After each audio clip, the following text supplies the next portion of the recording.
जुन्नर विधानसभा निवडणुकीच्या निमित्ताने महायुतीचे अधिकृत उमेदवार अतुल बेनके यांनी आज आणे पठारावरील शिंदेवाडी गावाला भेट दिली।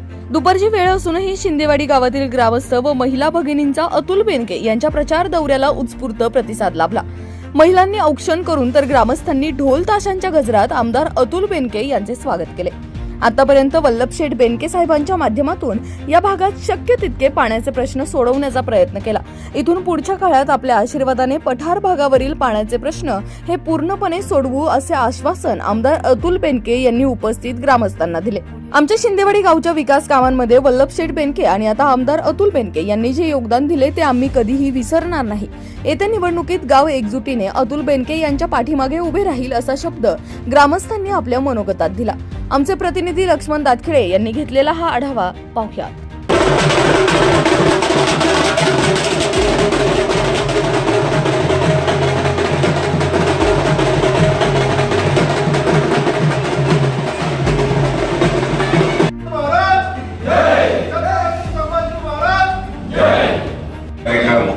फक्त बारामतीकरांच्यासाठीच नाही तर ज्या ज्या मतदारसंघात आम्ही सेवेची ठिकाणं सोडली तर तालुक्याच्या ठिकाणाचा विचार केला तर बारामती तालुका एक विद्येचं माहेरघर ग्रामीण दर्जेदार रस्ते आणि पायाभूत सुविधांचा वादा माझी विकासाचा वादा ही एक गोष्ट आम्ही या निमित्ताने करतोय। त्याच्यात प्रक्षेपणाद्वारे प्रतिनिधी सहभागी झालेले त्यांचंही मी मनापासून स्वागत करतो। माझ्याशी संभाषण करू शकतात। बोला, एक प्रश्न आहे की अर्थमंत्री हा डोलारा सगळा तापाळता व्हायचे असतात आणि ज्यावेळेस माझ्या शिंदेवाडी गावामध्ये 1995 साली मला वाटतं उपाध्यक्ष होते। 1995 साली उपाध्यक्ष होते फुलोडे साहेब आणि आमदार साहेब होते वल्लभशेठ बेनके साहेब। माझ्या शिंदेवाडी गावामध्ये मी सरपंच होतो त्यावेळेस वल्लभशेठ गेल्यानंतर त्यांना सांगितलं हे काम करा, तर त्यांनी आमच्या शिंदेवाडीमध्ये ह्या दोन माणसांनी साऱ्या शिंदेवाडीमध्ये पाणी पाणी करून टाकलं। या त्या बंधाऱ्याला तो बंधारा, त्या बंधारा तो बंधारा, कड्याचा रो बंधारा म्हणून फक्त आमदार साहेबांकडे गेलो, म्हणलं दादा मला आमदार साहेब आम्हाला तो बंधारा पाहिजे। त्यांनी लगेच तो बंधारा मंजूर केला। तो बंधारा झाला। तिथं पाणी लोक भरतात, परंतु जे लोक पाणी भरतात त्यांना अजून काहीच माहीत नाही हा बंधारा पाणी केलाय। तर जे जे पाणी भरतात त्यांना माझं एवढंच म्हणणं आहे तर तुम्ही पाणी भरता कांदे काढता वाटणे काढता, त्यांचाच मुलगा आता इथं उभा आहे विधानसभेला, तेव्हा तेवढा विषय डोक्यात ठेवा। त्यानंतर जिल्हा परिषद माध्यमातून गणपत दादांनी एवढी कामं केल्यात ना, जेवढं बंधारा ते त्यांच्याच कार्यकर्त्यामध्ये धबधबी, त्याच्यानंतर आई टाक्याचा बंधारा, त्याच्या खालचा पाझर तलाव, आणि ज्यावेळेस पाझर तलावाचं भूमिपत्र करण्यासाठी वल्लभशेठ आमदार आले होते त्यांनी सांगितलं, ते सिव्हिल इंजिनियर होते, त्यांनी सांगितलं इथं MI टँक बसतो। पण आमच्याच गावचे काही मंडळी ते आज इथं नाही, आमच्याच गावचे काही मंडळी त्याला विरोध केला, नाही तर आज तो बंधारा झाला असता तर आपलं शिंदेवाडीला कुकुटचं पाणी आणण्याची गरजच नव्हती। आणि तर जे शिंदेचे आहेत, दादाची मंडळी आहेत, त्यांनी अतुल शेठला मतदान करायचे, इकडं तिकडं पळापळी करायची नाही। आणि आम्हाला आता आम्ही सांगितले, दादाने आम्हाला गणपत सांगितलं ते आमचे 50% लोक तेच करणार आहेत। आणि शिंदेवाडीमध्ये अतुल शेठ बेनके आले 15,000, आता 30 आलं पाहिजे, एवढी 30 आले पाहिजे, आपल्याकडे त्यांचं लक्ष आहे। आता तालुक्याचे कार्यसम्राट आमदार अतुलजी बेनके साहेब गावभेटी दरम्यान व प्रचारासाठी आपल्या शिंदेवाडी गावामध्ये आले। त्यांच्या समवेत माननीय श्री पांडुरंगजी पवार साहेब, त्याचप्रमाणे बाळासाहेब खिल्लारी साहेब, गणपतरावजी फुलोडे साहेब, सर्व मान्यवरांचे प्रथमतः मी शिंदेवाडी ग्रामस्थांच्या वतीने सर्वांचं मी या ठिकाणी हार्दिक स्वागत करतो। खरं पाहायला गेलं तर अतुलजी बेनके साहेब यांच्या माध्यमातून आपल्या शिंदेवाडी गावामध्ये भरपूर मोठ्या प्रमाणात निधी आलाय। भूताना भविष्य एवढा निधी आजपर्यंत आपल्या गावामध्ये कधीच आला नाही। जवळपास 3 कोटीचा निधी आपल्या गावामध्ये आलाय आणि बहुतेक कामं या ठिकाणी चालू झालेली आहे। बाकीची कामं चालू होणार आहे आचारसंहितेनंतर। ज्या ज्या टायमाला मी अतुल शेठ कडे गेलो आणि प्रत्येक कामाची मागणी केली, कुठलाही शब्द या ठिकाणी डावलला गेला नाही. अतुल शेठला माहित होतं आम्ही आधी कोणाचे कार्यकर्ते होते, तरी त्यांनी बघितलं नाही का कोण कुणाचं काय कुणाचं, फक्त गावचा विकास हाच त्यांचा ध्यास होता. आतापर्यंत प्रत्येक मदत तुमच्याकडून झाली, असेच मदत आमच्याकडून तुमच्यासाठी होणार आहे. आणि या ठिकाणी मी तुम्हाला शब्द देतो की आमच्याकडून तुम्हाला 100% लीड राहील, यात कुठलीही शंका नाही. आणि जसं नानांनी उल्लेख केला पाण्याचा प्रश्न, नाना याआधी पठार विभाग संस्थेच्या मार्फत किंवा आपल्या ग्रामपंचायत सर्व असतील पठारावरची, आम्ही पूर्णपणे कटिबद्ध होतो पाण्यासाठी. 2-3 वेळा मंत्रालयात गेलो. ज्या टायमाला मंत्रालयात गेलो त्या ठिकाणी अतुल शेठनी स्वतः आमची अजितदादांबरोबर मीटिंग लावली, 3-4 वेळा मीटिंग लावली आणि अजितदादांनी त्या ठिकाणी शब्द दिला की तुमच्या पठारावरती पाणी आल्याशिवाय राहणार नाही. आणि त्या पाण्यासाठी सुमारे 96 लक्ष रुपये निधी या ठिकाणी सर्वेसाठी टाकलेला आहे. 76 लक्ष रुपये निधी या ठिकाणी टाकलेला आहे. आणि आपल्याला जर पाणी पठारावरती आणायचं असेल तर अतुल शिवाय आणि अजितदादा शिवाय या ठिकाणी पर्याय नाही, एवढंच सांगतो आणि थांबतो. शिंदेवाडीमध्ये संस्था निघाली. शिंदेवाडीमध्ये आज 2 संस्था कार्यरत आहेत. जवळपास 2,500 लिटर दूध प्रत्येक दिवशी त्या ठिकाणी संकलित होतोय. त्या ठिकाणी एका संस्थेचे चेअरमन उपस्थित आहेत. आणि या माध्यमातून मला एकच सांगायचं की आपण जसा टँकर भरलाय दुधाचा तो पठारावर खाली जातो, त्याच पद्धतीचा टँकर माताचा सुद्धा त्या निमित्ताने भरला गेला पाहिजे. कारण हे नुसतं म्हणत नाही तर काम आपण पक्षाच्या माध्यमातून काम करून दाखवतो. तुम्ही 4ही संस्थांना आज पठरा भागात 4 ठिकाणी बल्क कूलर आहेत. नळवण्यामध्ये 5,000 लिटरचा बल्क कूलर, वडगाव कांदळीचाच बल्क कूलर या ठिकाणी आणलाय. तिथलं दूध थोडं कमी झालं आणि इथलं दूध साधारणपणे 4,000च्या पुढे गेलं म्हटलं त्यांना 5,000 लिटरचा बल्क कूलर या ठिकाणी द्यावा लागला. याच पद्धतीचं काम तुम्ही सगळ्या मंडळींनी करावं. तुम्हालाही माहिती आहे की तुमचं अनुदानाचं काम असेल किंवा बोनसच्या रूपाने 2 रुपये आपल्या प्रत्येकाला त्या ठिकाणी आले, 1 रुपयाला 1 रुपये मार्च महिन्यामध्ये येणार आहे. परंतु अतिशय चांगल्या संस्था चालवण्याचं कसं या नेते मंडळीच्या माध्यमातून ते त्यांच्याच मार्गदर्शनाखाली आम्ही त्या ठिकाणी काम करत असतो. आज आपण बघतोय की साखर व्यवसायाचा विचार केला तर आपण या वर्षी 3200 रुपये बाजार मिळाला, समाधान व्यक्त केलं. परंतु काही गोष्टी अशा आहेत की मागच्या 6-7 आता या भागामध्ये दूध आहे म्हणून दुधावर बोलणं योग्य. साखरच्या बाबतीमध्ये त्या भागामध्ये गेलं तर त्या ठिकाणी ते बोलावं लागेल. परंतु ही गोष्ट सांगतो की साधारणपणे 5 वर्षामध्ये 800 ते 900 रुपये टनाला जर त्या ठिकाणी कमी मिळत असतील तर आम्ही तुम्हाला का मतदान करायचा हा प्रश्न आपण त्यांना विचारला पाहिजे. तुम्ही सरपंच साहेब या ठिकाणी सांगितलं 3 कोटी 3.5 कोटीची कामं तुम्ही कोणत्या पक्षाचं काम करत होता हा कुठलाही विचार न करता त्या ठिकाणी केलं जातं. मी तुम्हाला सुद्धा आवाहन करतोय की तुम्ही कोणत्या पद्धतीचं कोणत्या पक्षाचं काम करताय हे माहीत असून सुद्धा आम्ही दूध उत्पादक आहात या हिशोबाने तुम्हाला बल्क कूलर दिले, संस्था काढून दिल्या. आज तुमच्या अडचणीमध्ये प्रत्येक गोष्टीत उभे राहतात. तुमचं सुद्धा ते कर्तव्य आहे नक्कीच की तुम्ही आम्ही ज्या उमेदवाराचं काम करू तिथं थोडंसं मतदानाच्या बाबतीमध्ये लक्षात ठेवलं पाहिजे. म्हणून मी आपल्या सगळ्यांनाच विनंती करतोय, आज तुम्ही इथं आलाय परंतु बाकी मंडळी काही दिसत नाही, सगळीच नाहीत अशातला काही भाग नाही. परंतु त्या मंडळींना सुद्धा माझं आव्हान आहे, आपल्या संस्थांना सुद्धा आम्ही भरभरून मदत करत असताना कुठेही कमी जास्त अशा पद्धतीचं त्या ठिकाणी बघत नाही. म्हणून मी येत्या 20 तारखेला आपल्याला 1 नंबरचं काम करायचंय. 1 नंबरचं काम करत असताना घड्याळाच्या चित्रासमोरचं बटन दाबून माननीय अतुलजी बेनके यांना मी मग सांगितल्याप्रमाणे टँकर एक वेळेला कमी आला चालत, परंतु मतरूपी टँकर मात्र आपला भरभरून त्या ठिकाणी आला. तालुक्यामध्ये आला असेल, आपल्या गावामध्ये आला असेल, वाडी वस्तीवर आला असेल, आरोग्य असेल, शिक्षण असेल, शेतीसाठी पाण्यासाठी केलेले प्रयत्न असतील, त्याचबरोबर पिण्याच्या पाण्यासाठी केलेले प्रयत्न असतील. तर या सगळ्यांची आपली जबाबदारी आहे की या विधानसभेच्या निवडणुकीमध्ये अतुल शेठ बेनके साहेबांना त्या ठिकाणी आपले मतदान करायचे आणि विजयी करायचे. उमेदवाराबद्दल तुम्हाला मी 4-5 गोष्टी सांगतो. तुम्ही फक्त मला त्याच्यामध्ये ते खरं आहे की त्या ठिकाणी फक्त पोटवर करून हातवर करून सांगायचे. आपला जो उमेदवार आहे तो उमेदवार दिसायला कसा आहे बोटवर करून सांगा ना. 1 नंबर उमेदवार आहे आपला. आणि शिक्षणामध्ये सुद्धा आपला उमेदवार BE सिव्हिल आहेत, ते 1च नंबर आहे. सुसंस्कृतपणामध्ये कधी कोणाशी भांडण नाही, कोणाला दमबाजी नाही.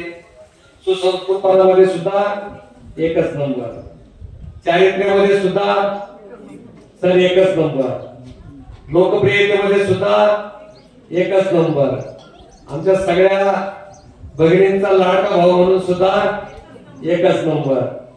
जुन्नर तालुक्याच्या विकास कामामध्ये सुद्धा बटन सुद्धा आणि लीड सुद्धा 33,000पेक्षा जास्त मताधिक्याने अपेक्षित विजय वाटतील हा विश्वास मी आपल्याला देतो.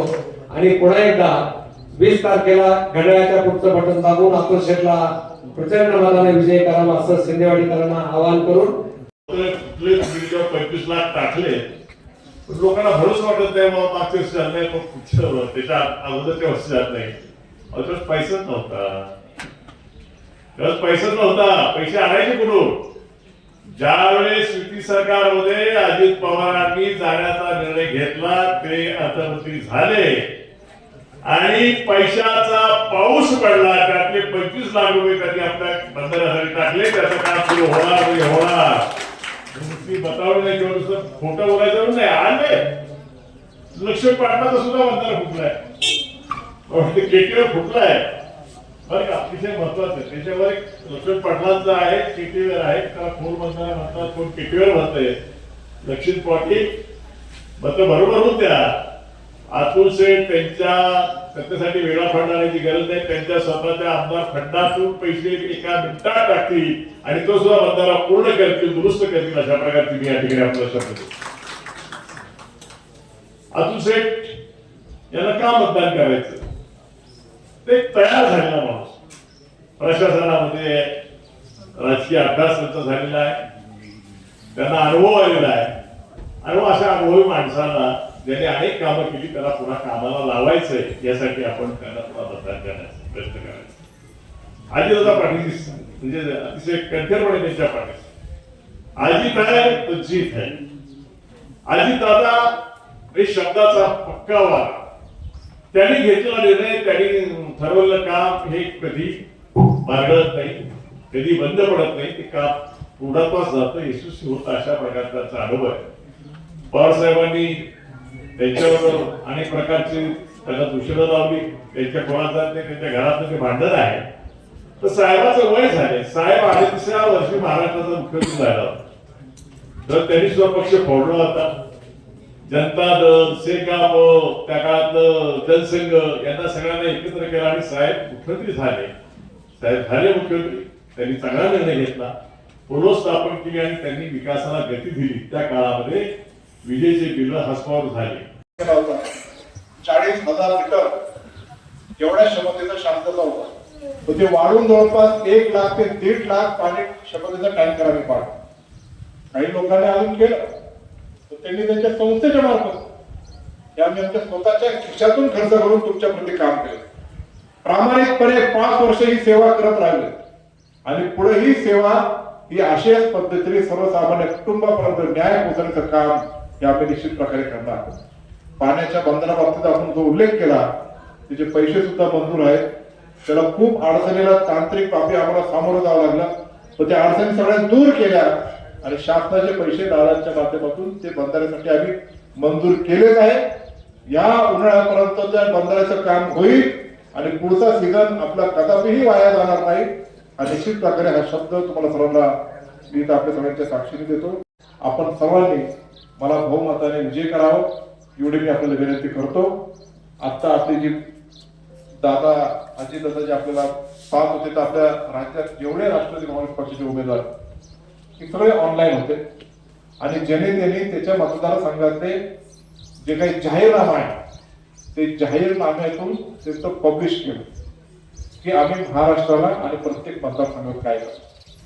मलाही सांगितलं की आपल्याला या तालुक्यात ज्या ज्या गोष्टी करायच्या त्याचे फक्त जुन्नर तालुक्याचे 5 गोष्टी सांगा.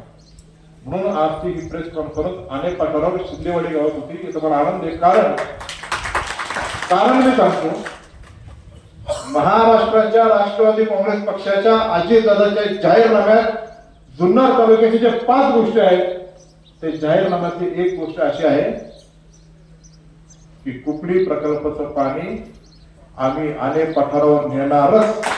जाहीरनाम्यामध्ये सांगितलं. तर त्याच्यातून आपली मिटिंग ही राहिली असती, ही बैठक आपली राहिली असती म्हणून आम्ही नंतर गावात जरा बंद केला. पण ते मी बारकाईने ऐकत होतो आणि त्याची घोषणा आपली झाली. पण अजितदादाचा जो वादा असतो तो कधीही फसवा नसतो. नाही असेल तर नाही म्हणतात. काही लोक आपली सगळी दादांच्या मिटिंगला जेव्हा बसले, जेव्हा लोकसभेची निवडणूक होती, उत्तूरला सभा होती, त्या सभेनंतर आपल्या बंगल्यावर मिटिंग झाली आणि तुम्ही जेव्हा सांगितलं, अजितदादांना लगेच सांगितलं नाही की मी हे करतो, तुमचं काम करणार, म्हणजे मला माहिती घेऊन द्या. म्हणजे मतदान असताना पण दादांनी सांगितलं मला माहिती घेऊन द्या आणि होणार असेल तर हाच होणार, नसून होणार तर मी तुम्हाला नाही सांगणार. पुण्याला बैठक झाली, इरिगेशनचे अधिकारी आले, काही आपल्या पठारावरचे 15-20 जण प्रमुख तिथे जमले, त्यांच्याबरोबर चर्चा झाली आणि कशा पद्धतीने तांत्रिकदृष्ट्या आपण करू शकतो याची सगळी सखोल माहिती घेतल्यानंतर सांगितलं डीपीसीतून यांना 76 लाख रुपये मंजूर करतो. 76 लाख रुपये दादाने दिले आणि दादाने एकदा शब्द दिला तर तो व्यर्थ जाणार नाही. हे पाणी आपलं पठारावर हे 100% येणार. चौथी सुप्रम आता एक महत्वाचं म्हणजे बिबट्यांची समस्या आपल्या तालुक्यामध्ये खूप मोठ्या प्रमाणात आहे. मला वाटलं ऊसाचे वावर असेल तिथंच खूप बिबट्या आहेत काय, पण इथं पण खूप आलेले आहे. हा जो बिबट्या आहे हा याचा बंदोबस्त करण्यासाठी शासनाने आणि दादांच्या माध्यमातून आपण ठोस पावलं काय उचलले आहे. आपण आता बिबट निवारा केंद्र जे 50 कॅपॅसिटी तिथं होती तिथं आपण 125 कॅपॅसिटी अजून वाढवतोय. म्हणजे जवळपास 150 ते 150 बिबट्या तिथं पकडून ठेवले जातील अशा प्रकारचं निवारा केंद्र मोठं करतो.